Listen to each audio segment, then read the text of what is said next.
بیاں ہو کس زباں سے مرتبہ صدیق اکبر کا، بیاں ہو کس زباں سے مرتبہ صدیق اکبر کا، ہے یار غار محبوب خدا صدیق اکبر کا۔ دوستان محترم، آج کی اس گفتگو میں میرا موضوع تقاضۂ محبت رسول علیہ الصلاۃ والسلام، کردار صدیق اکبر کے آئینے میں۔ محبت رسول کے تقاضے کیا ہے اور ان تقاضوں کو سیدنا ابو بکر صدیق رضی اللہ تعالیٰ عنہ نے کس طریقے سے پورا کیا، اور پھر ہم ان تقاضوں میں کتنی کوتاہی برت رہے ہیں، اس کا مختصر جائزہ لینے کی کوشش کریں گے۔ دوستان محترم، انسان چاہے مسلمان ہو یا غیر مسلم ہو، فطری اور طبعی اعتبار سے چند چیزوں سے خود بخود پیار اور محبت کرتا ہے۔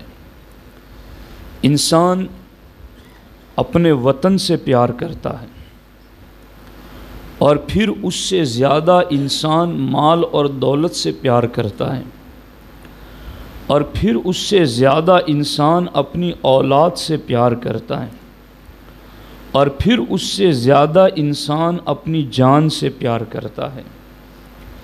محبت کی یہ ترتیب ملک، وطن، گاؤں سے لے کر کے اپنی ذات تک بتدریج ہر کوئی کرتا ہے۔ اس میں ایمان کی کوئی شرط نہیں ہے۔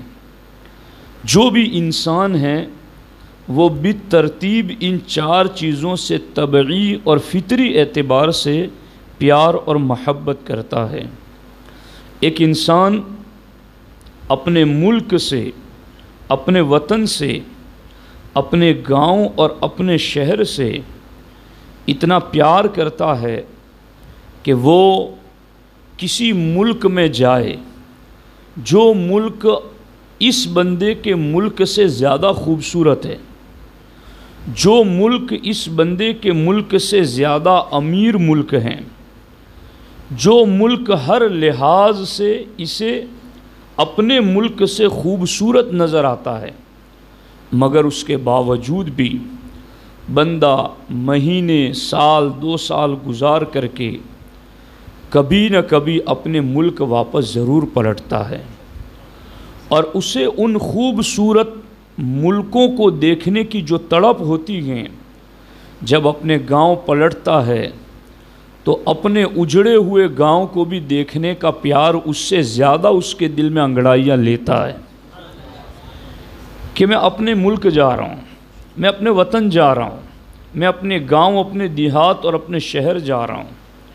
یہ وطن کی محبت ہے جو ہر انسان کے دل میں فطری اعتبار سے ہوتی ہے، لیکن اس مقام پر ہم افضل البشر بعد الانبیاء بالتحقیق سیدنا ابو بکر صدیق رضی اللہ تعالیٰ عنہ کو دیکھتے ہیں، تو وہ صدیق اکبر جن کا وطن میرے اور آپ کے وطن کی طرح نہیں، بلکہ ان کے باپ دادا کا آبائی وطن وہ تھا جہاں رب کا حرم ہے، جو وہ بیت اللہ جو بنائے خلیل علیہ السلام ہے، وہ بیت اللہ جہاں زمزم ہے، جہاں صفا مروہ ہے، جہاں مطاف ہے، جہاں اللہ کی خصوصی رحمتوں کی جلوہ گاہ ہے، ایسا وطن۔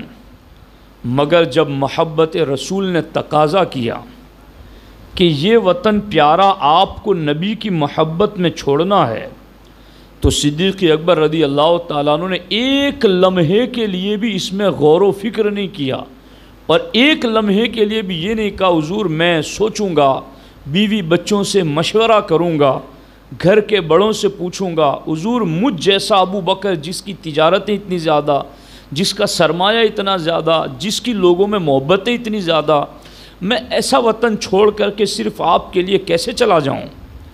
ایک لمحے کے لیے بھی ابو بکر صدیق رضی اللہ تعالیٰ عنہ نے یہ نہیں سوچا بلکہ سرکار دو عالم صلی اللہ علیہ وسلم نے ایک مرتبہ صدیق سے کہا تھا، حضور صدیق ایک رات آئے گی، میرے رب کا حکم ہے کہ میں نے مکہ چھوڑ کر مدینہ جانا ہے، اور رب نے اس سفر میں میرے ساتھ کے لیے تمہارا انتخاب کیا ہے۔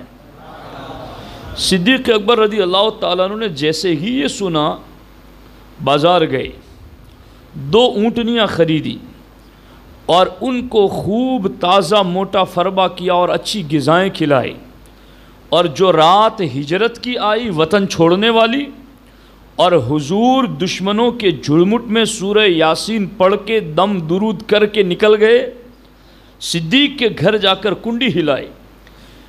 روایتوں میں ہے کہ صرف ایک مرتبہ حضور نے دستک دی اور صدیق نے فوراً کہا لبیک یا رسول اللہ، یا رسول اللہ صلی اللہ علیہ وسلم، ابو بکر حاضر ہیں۔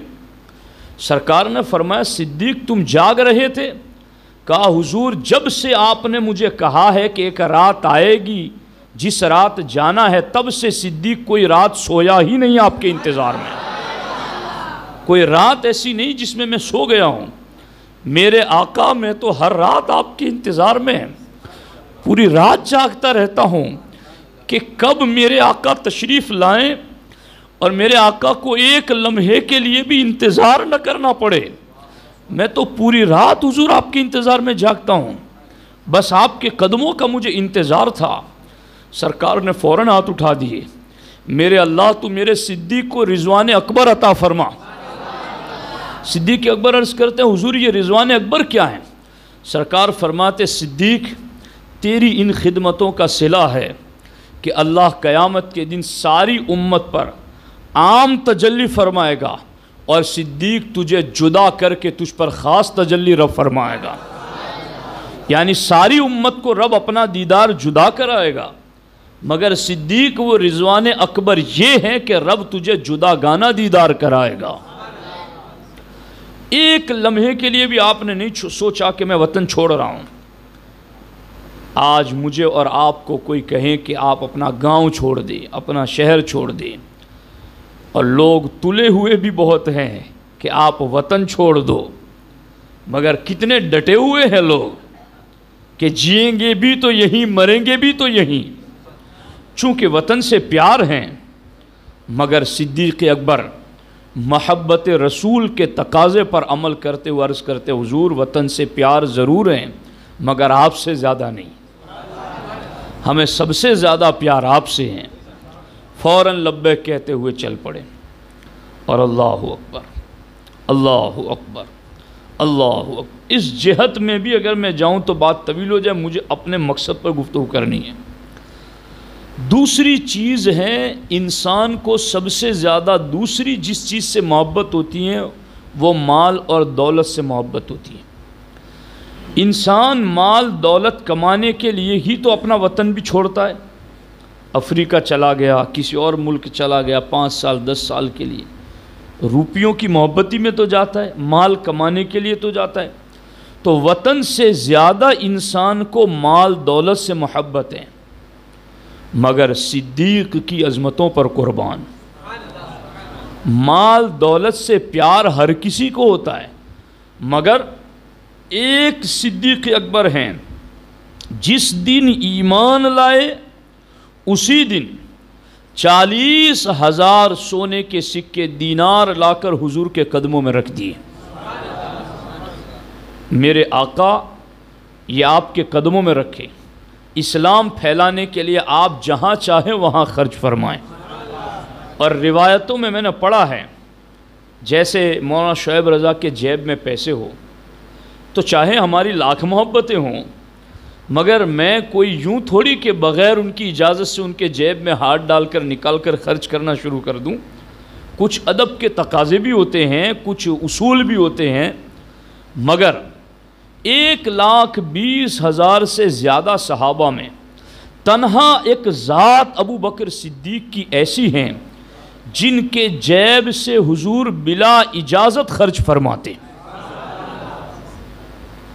اور ایک مرتبہ جب حضرت صدیق اکبر رضی اللہ تعالیٰ عنہ حضرت بلال کو خرید کر لے کر آئے اور کہا حضور میں نے آپ کے نام پر آپ کے غلام کو خریدا اور آزاد کر دیا، سرکار نے صدیق اکبر سے ارشاد فرمایا صدیق کتنے میں خریدا تم نے بلال کو؟ کچھ پیسے مجھ سے بھی لے لو، بلال کا خریدار میں بھی بننا چاہتا ہوں۔ تو حضرت بلال کی آنکھوں میں آنسو آ گئے اور عرض کیا حل انا و مالی الا لک یا رسول اللہ صلی اللہ علیہ وسلم، حضور میں کیا اور میرا مال کیا، میں بھی آپ کا اور میرا مال بھی آپ کا، آپ کے اس غلام نے آپ ہی کے مال سے آپ ہی کے نام پر آپ کے غلام بلال کو خرید کر آپ کے نام پر آزاد کر دیا، میرا اپنا کچھ نہیں ہے حضور، وہ آپ ہی کا ہے۔ حتیٰ کہ حضرت سیدنا شیخ ابو بکر شبلی رضی اللہ تعالیٰ عنہ سے پوچھا گیا کہ کتنے پر کتنی زکوٰۃ فرض ہیں، تو سیدنا ابو بکر شبلی رضی اللہ تعالیٰ عنہ نے ارشاد فرمایا جواب فقہا کے مسلک پر دوں یا فقراء کے مسلک پر دوں؟ جی اس کو دوسرے لفظوں میں سنا ہو کہ عالموں کے مسلک پر دوں یا صوفیوں کے مسلک پر دوں؟ دیکھو تصوف کسے کہتے ہیں جی، لوگوں نے عجیب تصوف گڑھ لیا ہے کہ نماز نہ پڑھنے کو لوگوں نے تصوف سمجھ لیا، پانچوں ہاتھوں میں انگلیوں میں انگوٹھیاں پہننا اس کو لوگوں نے تصوف سمجھ لیا، گلے میں زنجیریں پاؤں میں زنجیریں ڈال کر بے پردہ عورتوں سے ملاقات کرنا اس کو لوگوں نے تصوف سمجھ لیا ہے۔ سیدنا ابو بکر شبلی رضی اللہ تعالیٰ عنہ کہتے کس مسلک پر جواب دوں، فقہا کے یا فقراء کے؟ پوچھنے والا بھی بڑا مستان تھا، اور اس قسم کے مستانوں کی ضرورت ہے سنیوں کو، جو علم سینوں سے نکالے لوگوں تک پہنچائے، ان مستانوں کی ہمیں کوئی ضرورت نہیں جنہیں دین کی کوئی ضرورت نہیں۔ اس نے پوچھا حضرت دونوں مسلک پر جواب دے دیں، فقہا کے مسلک پر بھی اور فقراء کے مسلک پر بھی؟ تو حضرت سیدنا ابو بکر شبلی رضی اللہ تعالیٰ عنہ نے فرمایا فقہا یعنی عالموں کے مسلک پر زکوٰۃ 40واں حصہ ہے کہ 2.5% نکالو۔ اب کہا فقراء کے مسلک پر کیا ہے؟ کہا فقراء کے مسلک پر جواب یہ ہیں کہ جو کچھ بھی پاس ہو 40% نہیں، جو کچھ بھی ہیں سب کچھ اپنے محبوب کے نام پر قربان کر دیا جائے اور قبول کر لیا جائے تو شکر ادا کیا جائے۔ کہا حضور یہ فقراء اور تصوف والا یہ مسلک چونکہ وہ 2.5% والا 40واں حصہ وہ تو حدیثوں میں پڑھا ہے ہم نے، مگر یہ سب کا سب نکال دیا جائے فقراء صوفیہ والا مسلک، تو یہ حضرت اس کی کیا دلیل ہے؟ آپ نے فرمایا اس کی دلیل ابو بکر صدیق کی ذات ہے۔ او ہرچے داشت بپیش مصطفیٰ نہاد و بشکرانہ جگر گوشہ عائشہ بمصطفیٰ داد۔ کہا یہ ابو بکر صدیق کا مسلک ہے کہ او ہرچے داشت بپیش مصطفیٰ نہاد، ان کے پاس جو کچھ بھی تھا حضور کی بارگاہ میں لا کر رکھ دیا، وہ جگر گوشہ عائشہ بشکرانہ داد، اور جب حضور نے قبول کر لیا تو شکرانے میں اپنے جگر کے ٹکڑے عائشہ کو بھی پیش کر دیا۔ زندہ باد۔ تو آپ اس چیز پر غور فرمائیں کہ انسان کو وطن سے زیادہ پیار مال سے ہوتا ہے، مگر صدیق نے کہا کہ ہمیں مال سے پیار ضرور ہے مگر حضور آپ سے زیادہ نہیں، ہمیں مال سے پیار بھی اس لیے ہے کہ وہ مال محبوب پر نچھاور کیا جائے، محبوب پر خرچ کیا جائے، اور پھر اتنا مال حضور پر لٹایا، اتنا لٹایا، اتنا لٹایا کہ سرکار نے خوش ہو کر فرمایا ما نفعنی مال احد قط الا نفعنی مال ابی بکر، سرکار فرماتے مجھے کسی کے مال نے کبھی بھی وہ فائدہ نہیں دیا جو مجھے صدیق اکبر کے مال نے فائدہ دیا ہے۔ اور سرکار نے فرمایا جس کسی نے مجھ پر احسان کیا میں نے اس کے احسان کا بدلہ چکا دیا، سوائے صدیق کے ان کے احسانات دین پر اتنے ہیں کہ قیامت کے دن رب ہی ادا فرمائے گا۔ تو مال سے بھی پیار ہیں، مگر تقاضۂ محبت میں مال کو قدمان مصطفیٰ پر انہوں نے قربان کیا۔ اور پھر مال سے زیادہ انسان کو اولاد سے پیار ہوتا ہے۔ بندہ اپنے ملک سے باہر 10 سال رہے، خون پسینے کی کمائی جمع کر کے آئے، اور اچانک دیکھا کہ بیٹا بیمار ہو گیا، بیٹی بیمار ہو گئی، تو 10 سال کی خون پسینے کی کمائی چند دنوں میں بیٹوں کی شفا صحت میں بندہ خرچ کر دیتا ہے، ان کی شادیوں میں بندہ خرچ کر دیتا ہے، چونکہ مال سے زیادہ محبت اسے اپنی اولاد سے ہے۔ اب صدیق اکبر کو اس مقام پر دیکھ لیجئے کہ صدیق اکبر کو اولاد سے زیادہ نبی سے کس طریقے سے پیار ہیں۔ اللہ اکبر، توجہ ہے آپ کی؟ میں کوئی خاص بات کرنے لگا ہوں اور ساری باتیں خاصی ہو رہی ہیں اگر آپ سن رہے ہو دھیان سے۔ اللہ اکبر۔ صدیق اکبر موشعب رضا صدیق اکبر رضی اللہ تعالیٰ عنہ وہ خاص راز دار رسول صلی اللہ علیہ وسلم میں جو راز حضور نے کسی کو نہیں بتائے۔ اور میں نے پڑھا ایک صوفی کا قول کہ صدیق اکبر کے سینے میں جو راز تھے پوری امت میں کسی کے سینے میں وہ طاقت نہیں کہ صدیق اکبر کے رازوں کو برداشت کر سکے۔ وہ راز صدیق اکبر، یعنی یہ سارے صحابہ اور ساری امت سمیت بات ہو رہی ہے کہ یہ حضور کی بات نہیں صدیق کی بات ہو رہی ہے کہ صدیق اکبر کے سینے میں جو راز ہیں وہ امت میں سے کسی کا سینہ اس کو برداشت نہیں کر سکتا۔ اس لیے صدیق اکبر رضی اللہ تعالیٰ عنہ جب حضور کا وصال ہوا تو عمر جیسے عمر تلوار بے نیام کر کے مکے میں گھوم رہے تھے، کسی نے کہا کہ حضور وصال فرما کہ اس کا سر تن سے جدا کر دوں گا۔ سیدہ خاتون جنت غم میں اشعار پڑھ رہی تھی، صبت علی مصائب لو انہا صبت علی الایام سرن لیالیہا۔ خاتون جنت کا یہ شعر ہے، اس کا ترجمہ یہ ہے مجھ پر آج ایسی مصیبتیں پڑ گئی ہیں کہ اگر دن پر آتی تو دن رات بن جاتے۔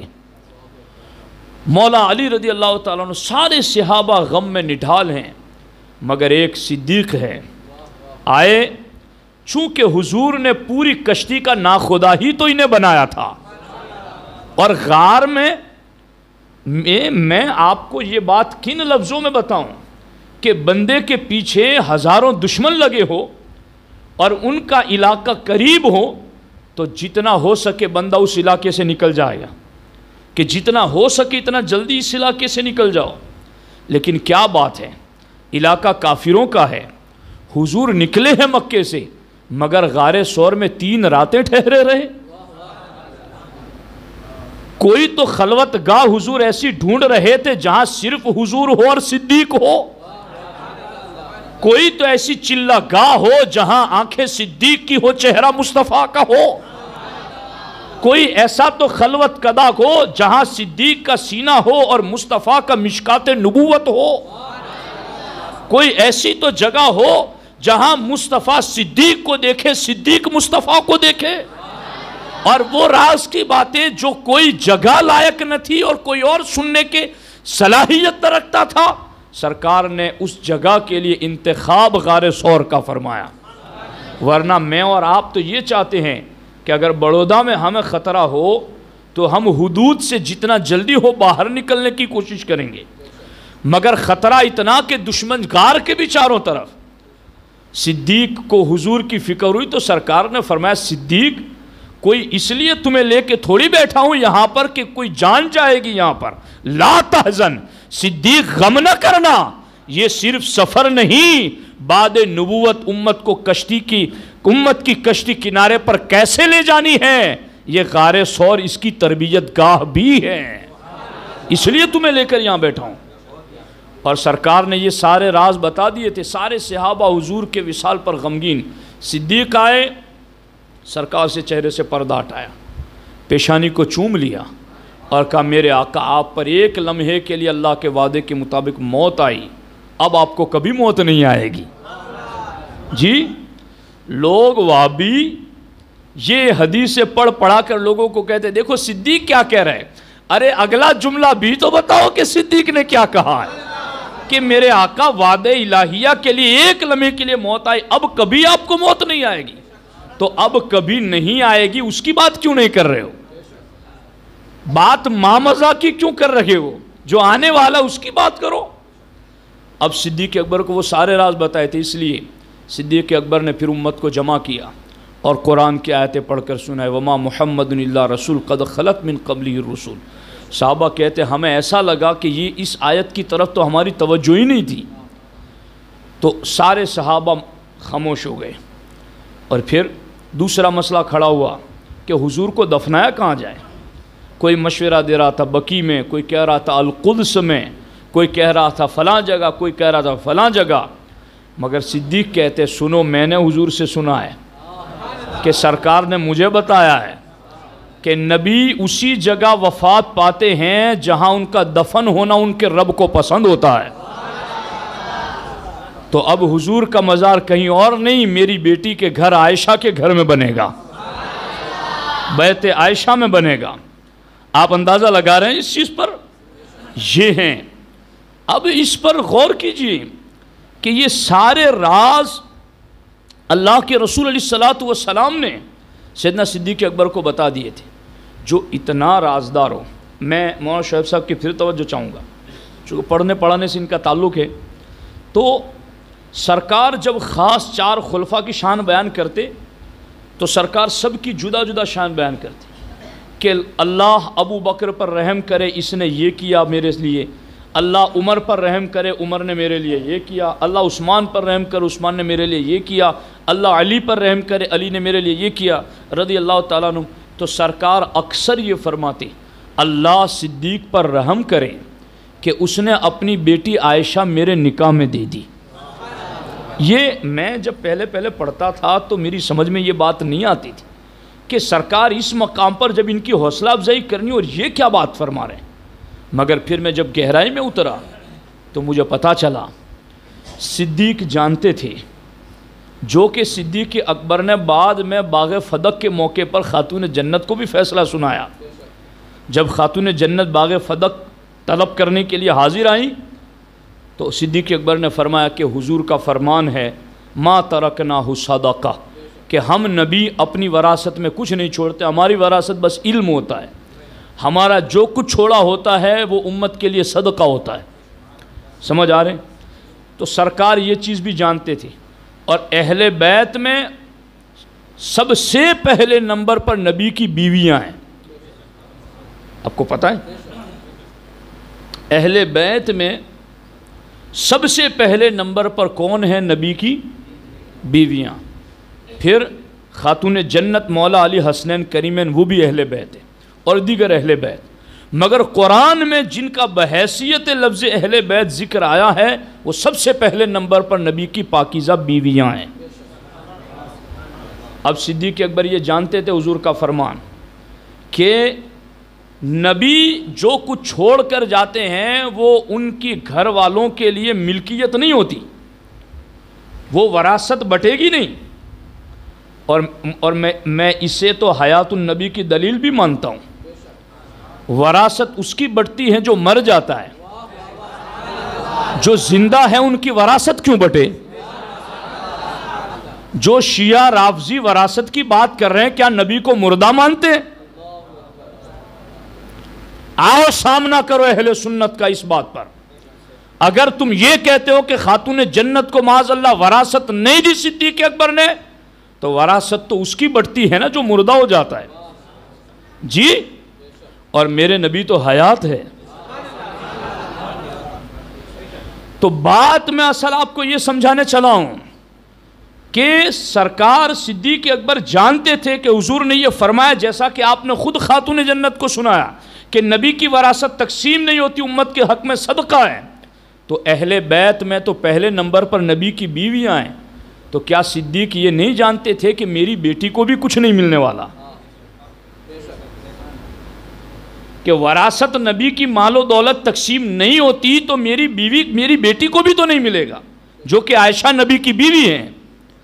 اور صدیق یہ بھی جانتے تھے کہ میری بیٹی کا نکاح 9 سال کی عمر میں، 6 سال کی عمر میں، وہ 9 سال کی عمر میں وداعی ہوئی، اور اس کے کتنے سالوں کے بعد، 10 سال کے بعد حضور علیہ الصلوۃ والسلام نے وصال فرمایا، یعنی ہجرت کے بعد ماں عائشہ صدیقہ کی رخصتی ہوئی، اور ہجرت کے بعد سرکار نے مدینہ طیبہ میں 15 سال گزارے، حیات ظاہری 10 سال گزارے، 10 سال گزارے مدینہ طیبہ میں، اور اس میں بھی پہلی یا دوسری ہجری میں وداعی ہوئی۔ اب غور فرما لیں آپ اس چیز پر کہ ماں عائشہ صدیقہ رضی اللہ تعالیٰ عنہ کے بارے میں صدیق اکبر جانتے تھے کہ ادھر میری بیٹی کی عمر عین جوانی کو پہنچے گی اور حضور وصال فرمائیں گے، اور پھر یہ کہ بیٹی کو وراثت بھی نہیں ملے گی، اس کے باوجود بھی بیٹی نبی کے حق میں عقد نکاح میں دے دینا، یہ وہ بات ہے کہ اپنی اولاد نبی پر قربان کر دی۔ یہ وہ بات ہے، یہ وہ بات ہے کہ اپنی اولاد نبی کے قدموں پر قربان کر دی۔ آج کوئی کتنا ہی بڑا اپنے پیر کا چاہنے والا ہو، مگر اس کی جوان سال بیٹی ہو اور پیر صاحب کی عمر 55-50 سال کی ہو چکی ہو اور بیٹی کے رشتے کی بات کریں تو سامنے مرید بھی برا مان جاتا ہے۔ جی سمجھ آ رہی نہیں آ رہی ہے کہ یہ پیر صاحب اس عمر میں کیا بات کر رہے ہیں؟ مگر صدیق جانتے تھے جب نبی نے نکاح کی بات کی کہ حضور کسی نفس کی خواہشات کی تکمیل کے لیے نہیں کہہ رہے ہیں، حضور نے میری بیٹی میں میری نسل اور میرے خون اور میرے نسب کی ذہانت و فطانت پرکھ لی ہے، اور حضور دیکھ چکے ہیں کہ دین کے پورے علم کا 1/4 حصہ عائشہ کے ذریعہ امت تک پہنچ سکتا ہے۔ تو سرکار نے اس لیے عائشہ کو اپنے نکاح میں منتخب کیا، اور صدیق سارا جانتے ہوئے کہ ادھر بیٹی جوانی کی دہلیز پر پہنچے گی، حضور پردہ فرمائیں گے، وراثت میں کچھ ملے گا بھی نہیں، پھر بھی صدیق نے ایک لمحے کے لیے بھی تردد، توقف، غور و فکر نہیں کیا، بلکہ فوراً اپنی بیٹی دینے کے لیے تیار ہو گئے۔ یہ کہتے ہیں کہ تقاضۂ محبت رسول میں اولاد کو نبی کے قدموں پر یوں قربان کیا جاتا ہے۔ یہ ہے مسئلہ۔ اور پھر اس سے آگے والی بات کہ جب حضرت عبد الرحمن ابن ابی بکر جو حضرت صدیق اکبر رضی اللہ تعالیٰ عنہ کے صاحبزادے ہیں، بعد میں ایمان لائے، ایمان لانے کے بعد ایک مرتبہ اپنے والد صاحب سے باتوں باتوں میں، باپ تھے بیٹا تھے، باتوں باتوں میں کرنے لگے، ابا جی جنگ میں ایک مرتبہ میں کافروں کی طرف سے آیا تھا اور آپ مسلمانوں کی طرف سے آئے تھے، میری تلوار تھی، آپ کی گردن تھی، مگر باپ سمجھ کر میں نے آپ کو چھوڑ دیا۔ حالانکہ جب یہ بات بتا رہے تھے تب ایمان والے تھے، بس یہ ایک حکایت بیان کر رہے تھے پہلے کی۔ تو صدیق اکبر رضی اللہ تعالیٰ عنہ کا جذبہ عشق انگڑائی لیتا ہے۔ آپ جواب دیتے، بیٹا وہ تیرا کفر تھا کہ جس کی وجہ سے تو نے تلوار واپس نیام میں کر لی، اگر اس وقت تلوار میرے ہاتھ میں ہوتی اور تیری گردن ہوتی تو میں ایک لمحے کے لیے بھی توقف نہ کرتا کہ یہ میرا بیٹا، میری نسل اور میرا نسب ہے، حضور کی محبت میں تیرا سر تن سے جدا کر دیتا۔ یہ ہے اولاد کو نبی کے قدموں پر قربان کرنا۔ اور پھر چوتھی چیز ہے جہاں انسان کو سب سے زیادہ پیار ہوتا ہے، وہ اپنی جان ہے۔ اور وہ کیسے میں آپ کو سمجھاؤں؟ ایک بندہ مکان میں ہے، آگ لگ گئی اور بیٹے بھی ہیں، بیوی بھی ہیں، سب کچھ ہیں، مگر اس وقت انسان کو سب سے زیادہ اپنے بچاؤ کی فکر ہوتی ہے، وہ اپنے وجود کی ہوتی ہے۔ سب سے پہلے دوڑ کے بھاگ کے باہر نکلتا ہے، پھر باہر نکل کر آواز دیتا ہے میرے بیٹے کو بچاؤ۔ گاڑی میں کوئی حادثہ ہو گیا تو نکلنے کی باری ہے تو سب سے پہلے خود کو نکالتا ہے، پھر نکل کے آواز دیتا ہے کہ میرے بیٹوں کو بچاؤ۔ تو پتہ چلا انسان کو اپنی اولاد سے زیادہ اپنی جان سے پیار ہوتا ہے۔ مگر واہ صدیق تمہاری عظمت کو سلام۔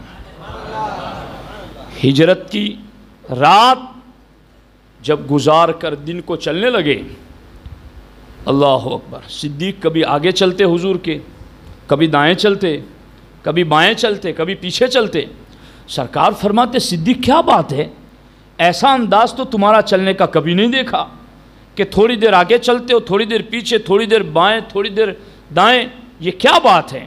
سیدنا ابو بکر صدیق رضی اللہ تعالیٰ عنہ عرض کرتے ہیں حضور جب مجھے خیال آتا ہے کہ کوئی میرے آقا کو آگے سے تیر مارے گا تو صدیق آگے آ جاتا ہے کہ تیر میرے سینے پر لگے، میرے مصطفیٰ کو نہ لگے۔ جب مجھے خیال آتا ہے کوئی پیچھے سے نہ ہے، میں بھاگ کے پیچھے آ جاتا ہوں تاکہ تیر چلائے کوئی تو مجھے لگے، آپ کو نہ لگے۔ حضور میری تو بس اتنی حیثیت ہے کہ میں تو ایک شمع کے گرد پروانے کی طرح منڈلا رہا ہوں تاکہ اس شمع کی حفاظت کر سکوں۔ حضور یہ تو رب کا کرم اور آپ کا کرم ہے کہ آپ نے حفاظت پر صدیق کی ڈیوٹی لگائی ہے۔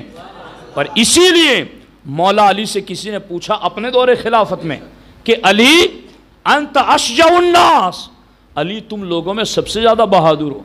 مولا علی کہتا ہے نہیں، تو نے غلط فیصلہ کیا۔ کہا پھر اشجع الناس کون ہے؟ کہا میں تمہیں بتاؤں اشجع الناس کون ہے؟ کہا کون ہے؟ کہا اشجع الناس ابو بکر صدیق ہے، سب سے بڑا بہادر صدیق ہے۔ کہا اس کی دلیل کیا ہے؟ کہا بدر کے دن جب حضور نے کہا تھا کہ کون ہے جو میری ذات پر پہرا دے گا، کون ہے جو میرا پہرا دینے کے لیے میرے پاس کھڑا رہے گا، حضرت مولا علی دلیل دیتے ہیں ابو بکر کے اشجع الناس ہونے کی۔ آج لوگوں کو ابو بکر صدیق کی افضلیت پر سمجھ میں نہیں آ رہا مسئلہ، تو مولا علی سے ہی پوچھ لو کہ وہ دلیل کیا دیتے ہیں۔ مولا علی فرماتے اشجع الناس صدیق ہیں، میں تمہیں سمجھاؤں یہ مسئلہ؟ فرماتے ہیں اس لیے کہ جب حضور نے بدر کے دن کہا تھا کون میری ذات پر پہرا دے گا، تو مولا علی کہتے ہیں دشمنوں سے لڑنا، ان کی تلواروں کی جھنکار میں گھس کر کے انہیں قتل کرنا یہ ہمارے لیے آسان تھا، مگر حضور کی ذات اللہ کی امانت ہے، اس امانت پر پہرا دینے کے بارے میں ابھی ہم سوچ رہے تھے کہ کون آگے آتا ہے، کون آگے آتا ہے۔ اتنے میں صدیق تلوار نیام سے نکل کر کود کر آگے آ گئے اور کہا حضور آپ کی ذات پر پہرا دینے کے لیے صدیق تیار ہے، میں کھڑا رہوں گا، میں کھڑا رہوں گا۔ چونکہ سارے صحابہ جانتے تھے جنگ میں جائیں گے تو زیادہ زیادہ کیا ہوگا، ہماری جان جائے گی، مگر یہاں پہرا دینا تو جانے کائنات پر پہرا دینے کا معاملہ ہے۔ یہاں کچھ اگر ہم سے چوک ہو گئی تو پھر اللہ کا غضب نازل ہو جائے گا۔ تو حضرت صدیق اکبر کے بارے میں مولا علی فرماتے ہیں اشجع الناس ابو بکر ہیں، اس لیے کہ جب ہمارے ذہن حضور پر پہرا دینے کا سوچ رہے تھے تب صدیق کی شجاعت نعرے لگا رہی تھی، اور یہ معاملہ تھا۔ تو آپ دیکھ رہے ہیں یہ ہیں صدیق اکبر جنہوں نے حضور پر اپنی جان بھی قربان کر دی۔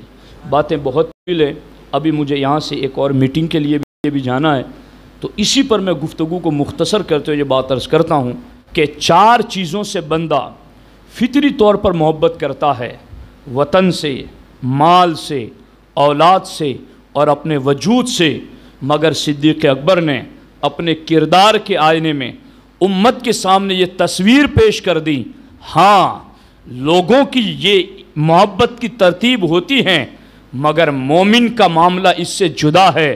مومن وطن سے بھی زیادہ نبی سے پیار کرتا ہے، مومن اولاد سے بھی زیادہ نبی سے پیار کرتا ہے، مومن اپنے مال سے بھی زیادہ اپنے نبی سے پیار کرتا ہے، اور مومن اپنی جان سے بھی زیادہ اپنے نبی سے پیار کرتا ہے۔